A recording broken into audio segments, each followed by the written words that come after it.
Bueno, el Ministerio de Salud confirmó que va a comenzar a informar públicamente el número de fallecidos probables como parte de la política de transparencia adelantada por el nuevo titular del MinSal, Enrique París. Vamos a analizar esta nueva estrategia del gobierno junto a la doctora Marcela Garrido, jefa del Departamento de Salud Pública de la Facultad de Medicina de la Universidad de los Andes. Doctora, muchísimas gracias por acompañarnos y muy buen día. Hola, buenos días, Carla. A ver, parto preguntándole por sus expectativas con este cambio de ministro y este tipo de anuncios, el decir, vamos a tratar de fortalecer la transparencia, de entregar los datos en los dos sentidos, como se venía haciendo hasta ahora, pero también el reporte, que además el fin de semana fue parte de un reportaje que se le hace a la OMS, donde hay una diferencia de más de 2.000 personas que podrían haber fallecido a causa del COVID. Sí, la idea de mejorar la transparencia o aumentar la transparencia me parece que es muy adecuada y permite que muchas otras personas puedan utilizar los datos para hacer diversos análisis, que van a ser mucho más completos e integrales que los que puede hacer un solo organismo. Por otro lado, es importante mantener las mismas metodologías previas para poder hacer una comparación con los datos anteriores. Pero también se pueden reanalizar los datos anteriores con las nuevas metodologías o las nuevas definiciones y así tener un panorama de la realidad mucho más real. La Eso iba verdad a es que preguntarle, estábamos doctora. subestimando un poco los datos, sí. Sí, le iba a preguntar cuál es la realidad al final, porque en el fondo se van a entregar estos dos balances, pero ha habido harta discusión y sabemos que la recomendación de la OMS es incluir a aquellas personas que han fallecido probablemente por o con COVID, sin necesariamente tener el resultado de un PCR positivo, que es el que constata que la enfermedad estuvo presente en el fallecimiento. ¿Uno debería quedarse con ese reporte pensando en que los probables fallecidos sí son parte de la estadística? A mí me parece que sí, que los casos probables son parte de la estadística y reflejan de mejor manera lo que está pasando en la realidad, cómo se sobrecarga el sistema de salud y se correlaciona muy bien con el número de contagiados también. Entonces, a pesar de que es un indicador tardío, porque el fallecimiento es lo que pasa al final de la Mm. enfermedad, nos puede ayudar mucho a tomar nuevas medidas que sean más acordes a lo que está pasando en la realidad. Sobre todo porque puede pasar, y ha pasado, que no tenemos la capacidad para testear a todos los fallecidos, porque hay algunos que fallecen o en domicilio o en las urgencias o en lugares de atención donde recién vienen llegando. No alcanzamos a hacer, no porque no hayan suficientes test, sino que porque no alcanzamos a ser rápidos en poder tomarle el test antes de que ocurra el fallecimiento o que se vaya a algún otro lugar este cuerpo del fallecido. Y además tenemos otros indicadores que podemos usar que nos hacen sospechar que el paciente en realidad falleció por coronavirus, como son algunas imágenes, como es el cuadro clínico, y también algunos otros exámenes que podemos adicionar. Y eso es suficiente para pensar en un estado de pandemia que la causa de la muerte es por coronavirus. Doctora, usted decía algo que a mí me parece súper relevante, más allá de esta discusión y que uno quiere tener los datos más reales posibles. Cuando nos fijamos demasiado en los fallecidos, estamos llegando tarde. Al final lo que debería pasar es que esas personas ojalá no llegaran a fallecer. Y usted da cuenta de una situación que las sociedades médicas también han señalado, gente que está muriendo en la urgencia, gente que se agrava mucho en su casa y no consulta o, por otra razón, no recibe la consulta que requiere. ¿Cómo se frena eso? Todo indica que lo prehospitalario, y así lo ha dicho el nuevo ministro de Salud, es lo más relevante en esta estrategia. ¿Usted está de acuerdo con esa mirada? Sí, creo que es lo más relevante para evitar que las personas lleguen a requerir medidas extremas como son la ventilación mecánica invasiva, que es nuestra limitante final. Pero ese es un indicador que también es tardío. Lo que necesitamos es evitar que las personas se agraven y para eso lo principal, por un lado, es reducir el número de contagiados y contagiantes y por otro lado, que la población esté informada de cuándo deberían consultar y cuáles son las vías por las cuales puede acceder al sistema de salud o al prestador de salud de forma más expedita. A veces es una llamada telefónica, pero hay otras veces en que requiere de una ambulancia y las ambulancias no siempre están disponibles para poder llegar de forma rápida al lugar donde se necesita. Por lo tanto, debemos armar una red basada en la atención primaria para poder atender a todas estas personas de forma mucho más rápida de la que lo estamos haciendo hoy, sin que ellos tengan el temor de salir de la casa por los síntomas que presentan. Y para eso debemos estar mucho más cerca de cada una de las personas que tiene sospecha o es un caso probable o está confirmado como positivo para coronavirus. ¿Hay alguna posibilidad de intervenir dentro del hogar para poder darle la protección que requiere a esa persona contagiada? También lo leí dentro de la entrevista que entrega ayer el ministro de Salud al diario La Tercera, que él decía una especie como de atención hospitalaria domiciliaria, pero es una idea que obviamente se tiene que afinar, porque hasta ahora de lo que se ha hablado, doctora, es de tener el caso o la sospecha del caso y sacar a esa persona de su hogar para que se vaya, por ejemplo, a una residencia sanitaria. Pero ¿qué pasa con aquellas personas que no quieren eso y se quieren quedar en su casa y a lo mejor no tienen un buen manejo de, no sé, el aislamiento del grupo familiar dentro de su casa? Sí. Muchas veces no es ni siquiera que no quieran, sino que es el cuidador el que se infectó, el que está También, positivo y claro. está dando asistencia a un otro y por lo tanto no puede salir a una residencia sanitaria sin que se arregle el problema de quién va a cuidar al que queda en casa. Entonces, se pueden tomar medidas dentro del hogar y en ese caso hay algunas medidas que tienden a disminuir el riesgo de contagio del adulto mayor o de la persona de riesgo que está conviviendo con la otra sin desproteger esta forma de relacionarse o de ayuda que necesitan.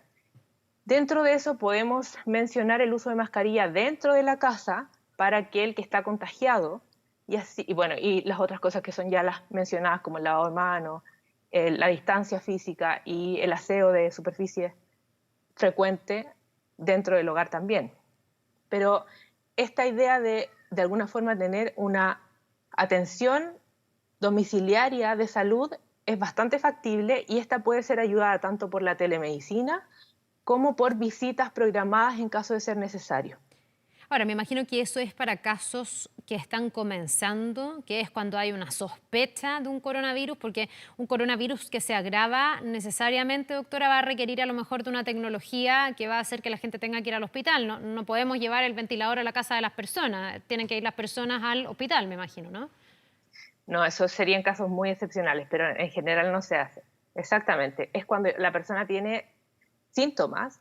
Muchas veces los síntomas lo hacen sentirse muy débil, con algo de cansancio y notan que respiran mucho más rápido de lo habitual, no les permite hacer las cosas de la vida diaria de forma habitual, tienen mucho dolor de cabeza. Son síntomas, tienen fiebre incluso, que los afectan en su vida diaria, que de hecho los hace sentir realmente enfermos por unos días y después de eso disminuyen los síntomas. Claro, para estos casos que son más leves podemos hacer un manejo mucho más de seguimiento, mucho más cercano, haciendo este apoyo en domicilio. Pero cuando presenta síntomas que son signos de alarma y que nos dicen, bueno, aquí hay que parar las antenas y la verdad es que deberías consultar para que te evalúe un médico, tenemos dos alternativas. O de alguna forma se lleva a ese personal de salud a evaluación en domicilio y se decide si es que debería o no debería ir a un centro de urgencia o se asiste vía telefónica para poder tomar esa misma decisión. Si es que la persona no puede salir de la casa de forma expedita y fácil, porque no va a salir a tomar una micro para poder ir a la urgencia. En el fondo, lo que estamos tratando de hacer es contener de alguna forma el contagio y para eso aislar a esta persona y no le vamos a recomendar que use el transporte público. No, lógico. Ahora, eso es en el caso de las personas que presentan síntomas, pero aquí también yo me pregunto Sí. dentro de la estrategia si no se ha descuidado el tema de los asintomáticos, gente que sí efectivamente puede estar contagiando al resto. Hubo toda una polémica ahí con la OMS de alguien que dijo que no eran un riesgo, pero finalmente la propia OMS da pie atrás y sí dice que los asintomáticos son un riesgo. Y hoy día vemos, doctora, que el número de los PCR que se le hace a los asintomáticos ha disminuido. O sea, contar con la certeza cuando no tienes síntomas de que tienes el coronavirus, yo creo que hoy día es más difícil que al comienzo, cuando el PCR sí se hacía de manera más fácil a los contactos estrechos, por ejemplo. ¿Cómo se trabaja con esas personas que pueden no sentirse mal y por lo tanto ni siquiera saber que tienen coronavirus? Bueno, aquí lejos lo más importante es si es que estuviste en contacto con alguien que salió positivo o con alguien que tiene síntomas que probablemente es positivo para coronavirus, uno debería ir a su casa y guardar cuarentena, estar en aislamiento y no salir a pasear el perro y no salir a comprar y no salir hasta estar seguro de si ese caso fue positivo o no, por un lado, y por otro lado, estar así 14 días si es que este fue positivo para ver si es que se presentan síntomas. Y en ese sentido necesitamos un apoyo mayor del sistema para que la gente entienda cuándo tiene que quedarse en casa, cuándo puede salir a comprar y cuándo no. Y como tú bien decías, la trazabilidad de los casos que están como contactos estrechos de este caso índice positivo es lo que finalmente nos va a llevar a poder contener esta pandemia y estos brotes que se dan en lugares sobre todo donde hay mayor densidad poblacional. Claro, porque me pregunto qué es lo que está fallando hasta ahora, doctora. Hoy día estamos cumpliendo un mes desde que se dictaminó esta cuarentena extendida de 38 comunas en la región metropolitana, en el Gran Santiago. Se han sumado más en las últimas semanas o en la última semana, pero resulta que los contagios se han cuadriplicado. Hoy día son cifras realmente impactantes que vienen también recogidas por la prensa. Entonces uno dice, ¿cómo y por qué? Si estamos en cuarentena, no está bajando el número de contagios. ¿Qué está fallando? Puede ser que la cuarentena llegó tarde o lo que han dicho tanto, ¿no? Que la cuarentena no se está respetando lo suficiente. Pueden ser los dos factores. La cuarentena podría haber, tal vez si es que se hubiese iniciado antes, tendríamos menos casos ahora, por un lado, porque no sabemos lo que iba a pasar si es que no se decretaba esta cuarentena. Y por otro lado, que igual hay movilidad y uno la ve en las calles, que la gente sigue saliendo y se sigue transportando de un lugar a otro. Y a pesar de que se ha aumentado la fiscalización, esto va a seguir pasando. Si es que no tienen ellos, si es que no se sienten en parte de la solución, además del problema, ¿ya?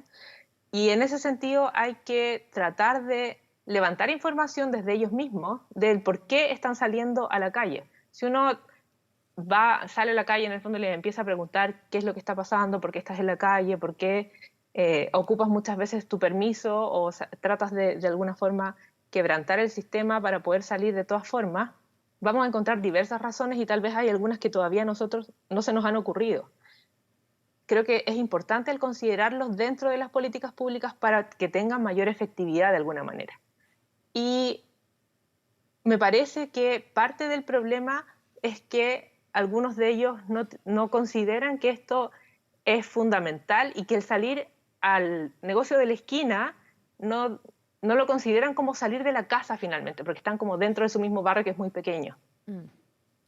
Ya, aquí la responsabilidad ciudadana también es súper relevante. Ahora, muchos han hablado de la confianza, doctora, de que también hubo señales erráticas, que en el momento de hablar de retorno seguro a lo mejor conspiró para que la gente sintiera una falsa seguridad y volviera a salir. Eso se está tratando de enmendar. Con la llegada también del nuevo ministro de Salud vimos otra puesta en escena y él ha dicho que va a tratar de incorporar en sus vocerías diarias a personas de la sociedad científica, de la sociedad civil también, que quiere tener un proceso de escucha mayor. ¿Usted cree que ese es el camino correcto hasta ahora? Desde el MinSal, ¿no se ha escuchado suficiente a los expertos?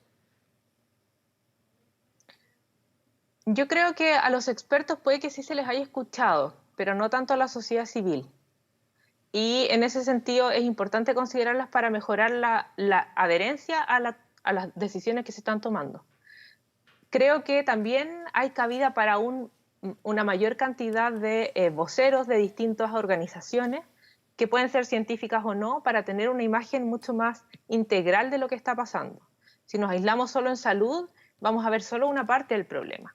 Si no integramos a economía o al trabajo o a otros aspectos, que finalmente la persona que está trabajando es la misma que está en la casa, no podemos tomar medidas distintas para ambas, necesitamos tener esta mirada más integral y creo que sí ese es un camino que deberíamos seguir.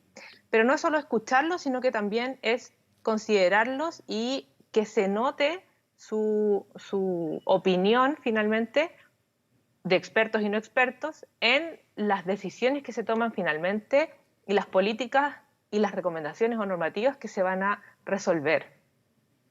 Bien, pues esperemos que así sea, que esto sea una nueva estrategia que vaya teniendo efecto, que se vayan recogiendo todas esas miradas para entre todos ir derrotando el coronavirus, que es lo que queremos efectivamente.